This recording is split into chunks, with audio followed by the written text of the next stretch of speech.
मेरी जान, मेरी जान, मेरी जान। मास्क करती हैं आप? Of course. Why are you embarrassed asking me this? दोस्तों, आज मैं आपको एक ऐसी औरत की कहानी सुनाने बैठी हूँ जिसे पूरा देश माँ कहकर बुलाता है। और ये कोई टाइटल नहीं है, ये कोई पीआर स्टंट नहीं है, ये एक ऐसा रिश्ता है जो लाखों बच्चों ने खुद दिल से बनाया। लेकिन जिस औरत को आज पूरा देश माँ मानता है, उसकी खुद की जिंदगी की कहानी सुनकर आपका दिल भर आएगा। क्योंकि यह कहानी ग्लैमर की नहीं है, ये कहानी है एक ऐसी लड़की की जिसने 15 साल की उम्र में अपने सपने ताक पर रख दिए, जिसने खुद को बैकग्राउंड में रखकर दूसरों को स्पॉटलाइट में चमकाया और जिसने जिंदगी भर इतना कुछ दिया कि खुद के लिए कुछ बचा ही नहीं। ये कहानी है गीता कपूर की। तो शुरुआत करती हूँ वहाँ से जहाँ से उनकी जिंदगी ने शुरुआत की थी।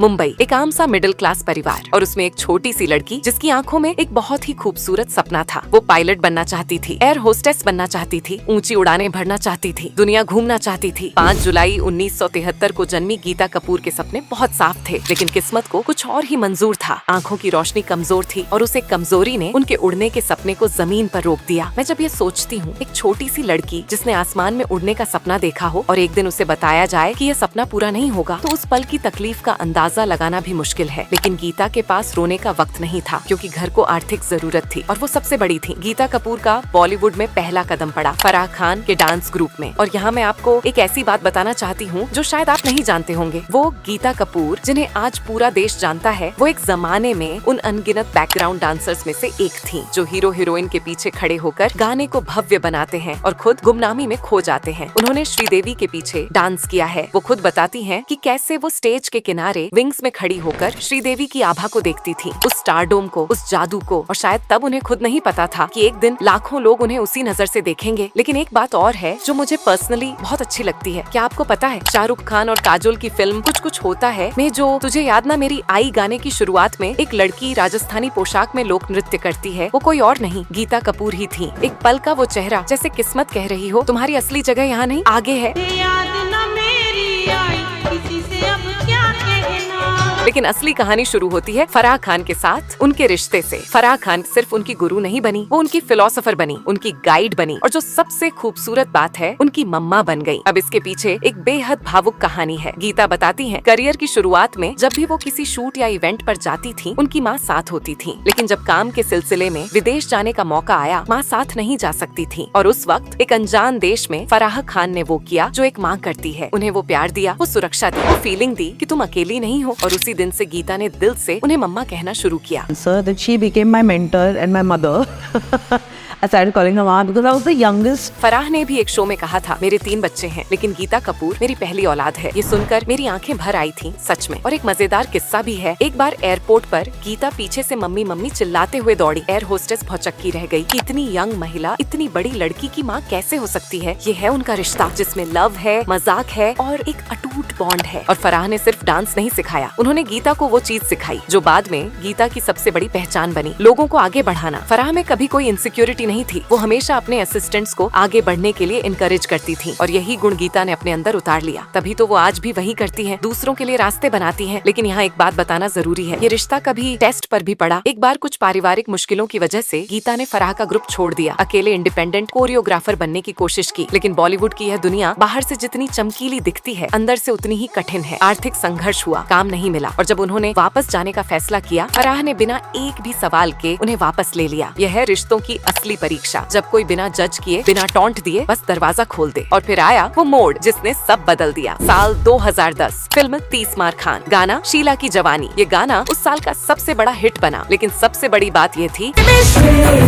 शीला की जवानी, I'm too sexy for you। Farah Khan ने पब्लिकली कहा कि इस गाने के स्टेप्स बनाने में गीता का बड़ा हाथ था। उन्होंने गीता को एसोसिएट कोरियोग्राफर का क्रेडिट दिया। इंडस्ट्री में ये बहुत कम होता है, ये एक गुरु का अपनी शिष्य को पब्लिकली सम्मान देना था। जैसे कह रही हूँ, अब ये सिर्फ मेरी असिस्टेंट नहीं, ये खुद एक मास्टर है। लेकिन दोस्तों, बॉलीवुड ने गीता को एक कोरियोग्राफर बनाया, टेलीविजन ने उन्हें एक आइकॉन बना दिया। 2008 में जी टीवी पर आया डांस इंडिया डांस और इस शो ने पहली बार कोरियोग्राफर्स को पर्दे के पीछे से निकाल निकालकर जज की कुर्सी पर बिठाया और उसी कुर्सी पर बैठकर कंटेस्टेंट्स ने उन्हें एक नाम दिया, गीता माँ। गीता बताती हैं कि शुरुआत उनके साउथ इंडियन असिस्टेंट्स ने की थी, जो उन्हें सम्मान में माँ कहकर बुलाते थे, लेकिन DID के स्टेज पर ये नाम पूरे देश ने अपना लिया और ये सिर्फ एक निकनेम नहीं था। गीता इसे एक जिम्मेदारी मानती है, एक सम्मान मानती है। जो ममता फराह ने उन्हें दी, वही ममता उन्होंने हजारों बच्चों को वापस की। अब आती हूँ उस हिस्से पर जिसके बारे में लोग सबसे ज्यादा क्यूरियस रहते हैं, गीता कपूर की पर्सनल लाइफ। और मैं ऑनेस्टली बताना चाहती हूँ, ये हिस्सा उनकी जिंदगी का सबसे इंटरेस्टिंग चैप्टर है, क्योंकि इसमें जितने सवाल हैं उतने ही कम जवाब हैं। तो चलते हैं उनकी गॉसिप फाइल्स की तरफ। फाइल नंबर 1, वो प्रपोजल जो हो सकता था। बहुत कम लोग जानते हैं, एक जमाने में गीता कपूर फराह खान की भाभी बनते बनते रह गई थी। जी हाँ, फराह के भाई और डायरेक्टर साजिद खान गीता को बहुत पसंद करते थे। साजिद ने खुद एक रियलिटी शो पर यह खुलासा किया कि उन्होंने गीता को कई बार शादी के लिए प्रपोज किया। सोचिए, अगर गीता ने हाँ कह दिया होता तो आज कहानी कितनी अलग होती, लेकिन गीता ने हर बार बड़ी विनम्रता से मना कर दिया। और ये गॉसिप आज भी बॉलीवुड के गलियारों में मुस्कुराहट के साथ सुनाई जाती है। फाइल नंबर 2, वो ऑन स्क्रीन केमिस्ट्री जो रूमर बन गई। DID के स्टेज पर गीता और टेरेंस लुइस की केमिस्ट्री पूरे देश को दिखती थी। एक दूसरे को छेड़ना, नोक-झोंक और एक गहरा सम्मान। लोगों को लगा इन दोनों के बीच दोस्ती से कुछ ज्यादा है। ये रूमर इतनी मजबूत थी कि गीता की खुद की माँ रानी कपूर चाहती थी कि दोनों शादी कर लें। उन्होंने तो यहाँ तक कह दिया था, पहले मॉक मैरिज करो, फिर देखना शायद सच में प्यार हो जाए। लेकिन दोनों ने हमेशा इन रूमर्स का खंडन किया और गीता ने एक इंटरव्यू में मजाक में कहा भी, टेरेंस हस्बैंड मटेरियल नहीं है। ये सुनकर मैं भी हंस पड़ी थी। फाइल नंबर 3, वो तस्वीरें जिन्होंने तूफान उठाया। साल 2021 गीता ने सोशल मीडिया पर कुछ तस्वीरें पोस्ट की, लाल अनारकली सूट और मांग में सिंदूर। बस इंटरनेट पर आग लग गई, बधाइयों का तांता लग गया। हर कोई पूछने लगा, गीता माँ ने शादी कर ली? जब ये मामला बहुत बढ़ गया तो गीता ने खुद सफाई दी। उन्होंने बताया वो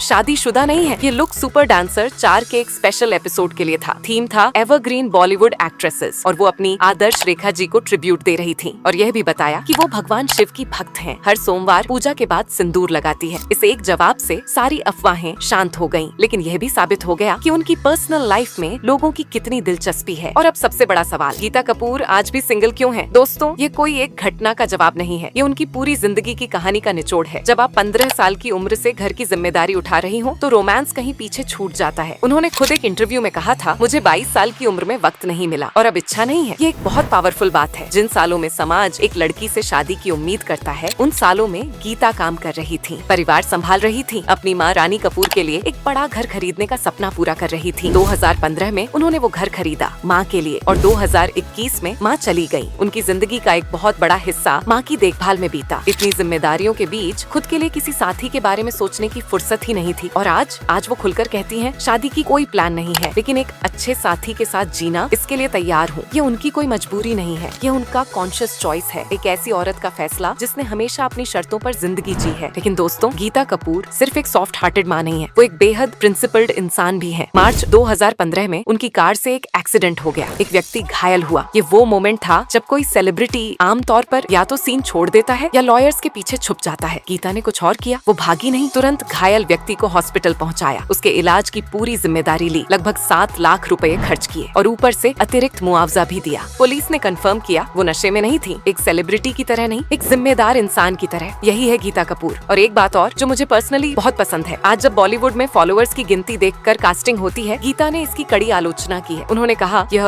उन लोगों के साथ अन्याय है जो सच में मेहनत करते हैं, जो आर्ट सीखते हैं। उन्हें डांस एकेडमी खोलने के कई ऑफर्स आए, जिनमें सिर्फ नाम देना था, पढ़ाना नहीं था। उन्होंने सब ठुकरा दिए, क्योंकि उनके लिए यह धोखाधड़ी जैसा था। यह पुराने जमाने की वो सोच है जहाँ शॉर्टकट से बड़ा हुनर होता है। दोस्तों, गीता कपूर की कहानी सिर्फ डांस स्टेप्स और हिट गानों की नहीं है। यह उस लड़की की कहानी है जिसने 15 साल की उम्र में अपने सपनों को परिवार के लिए पीछे रख दिया। यह उस बैकग्राउंड डांसर की कहानी है जिसने खुद को कभी छोटा नहीं माना। यह उस शिष्या की कहानी है जिसने गुरु से ममता सीखी और पूरे देश को वो ममता लौटाई। उन्होंने शादी नहीं की, लेकिन माँ बनकर लाखों बच्चों को हुनर और हौसला दिया। उनके अफेयर्स की अफवाहें तो बहुत उड़ी, लेकिन उनका सबसे गहरा और सच्चा रिश्ता हमेशा रहा अपनी जिम्मेदारी से, अपने काम से, अपने उसूलों से। और यही उन्हें सबसे अलग बनाता है, सबसे खास बनाता है। यही उन्हें गीता माँ बनाता है। दोस्तों, कमेंट में बताइए गीता माँ के बारे में आपको कौन सी बात सबसे ज्यादा इंस्पायर करती है। और अगर ये कहानी आपके दिल को छू गई हो तो चैनल सब्सक्राइब जरूर करें, क्योंकि ऐसी और कहानियाँ लेकर आती रहूंगी जो आपको कहीं और नहीं मिलेंगी।